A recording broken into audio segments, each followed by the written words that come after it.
Hello. So, ang video na ito nga pala is yung kaunahan kong animation na nagawa talaga. Ginawa ko talaga tong animation na to is nung panahon pa ng COVID at quarantine days. Akala ko talaga is wala na tong video na to. Kasi nasira na yung una kong phone na ginamit sa paggawa nito. Buti na lang at nag-save pala ako ng mga videos ko sa laptop. Kaya nakuha ko ulit itong unang animation video ko. So, ayun. Tara, panoorin na natin.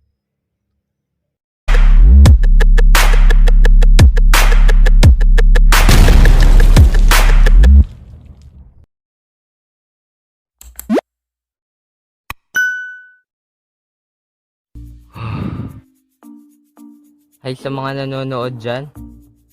So, ito yung aking first kwento dito sa aking animation. Ito yung naisip ko kasi um, ito yung napagkwentuhan namin nung kaibigan ko. Dito lang. Kaya, ito yun. Ang ikikwento ko ngayon is hindi ko makakalimutan na pangyayari noong nasa elementary ako. Okay?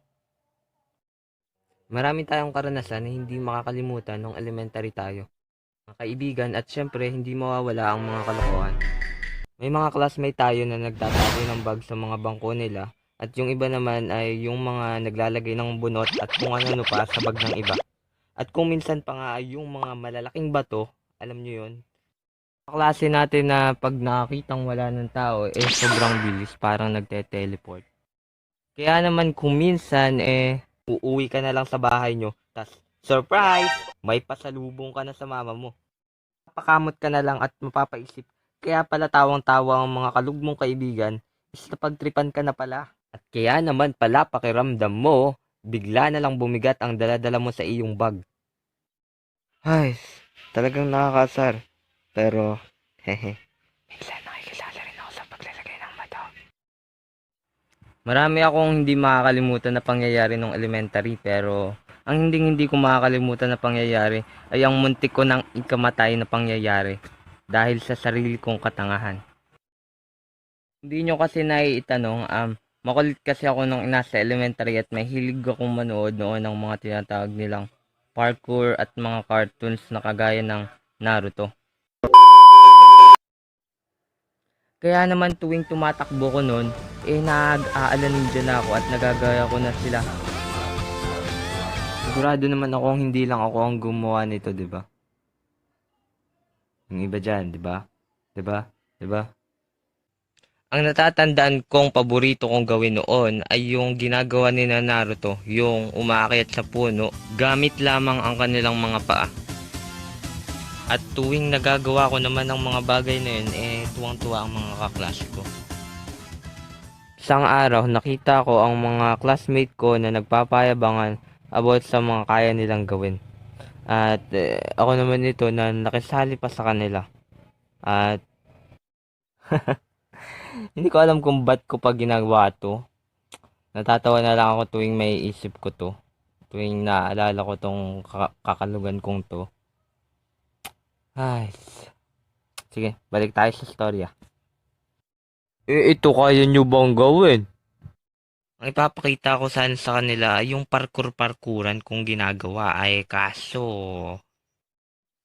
sa kasamang palad nagkamali ako. Kaya ayun, bagsak ako sa semento, lagpak. At dahil nga dun tawa ng tawa itong mga kaklase kong kasama.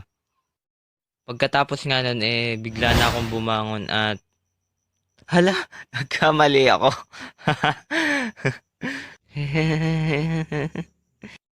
Hala, boy, yung panga mo dumudugo.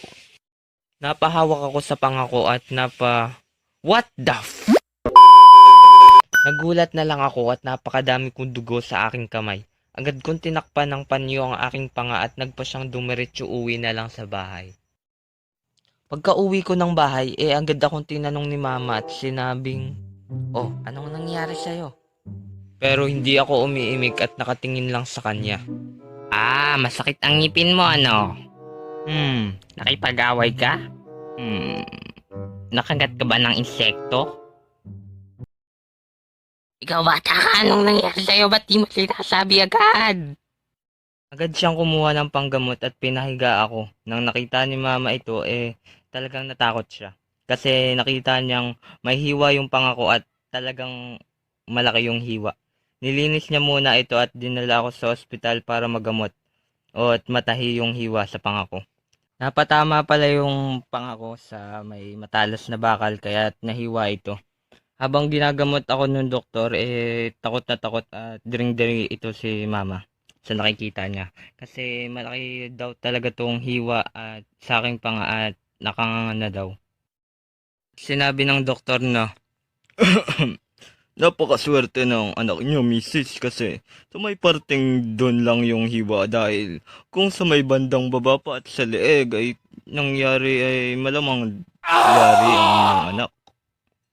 Pinakita ng doktor kung gaano kalalim ang sugat ko at biruin niyo yun.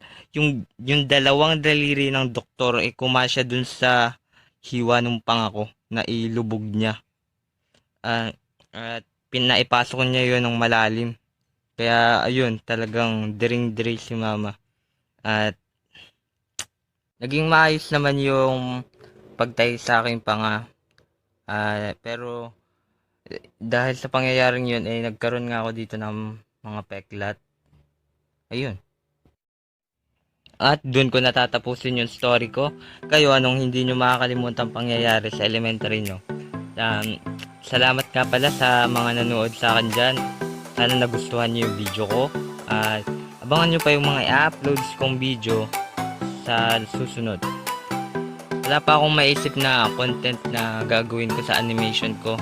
Kung may naiisip kayo guys, i-comment nyo na lang dyan sa baba. Okay?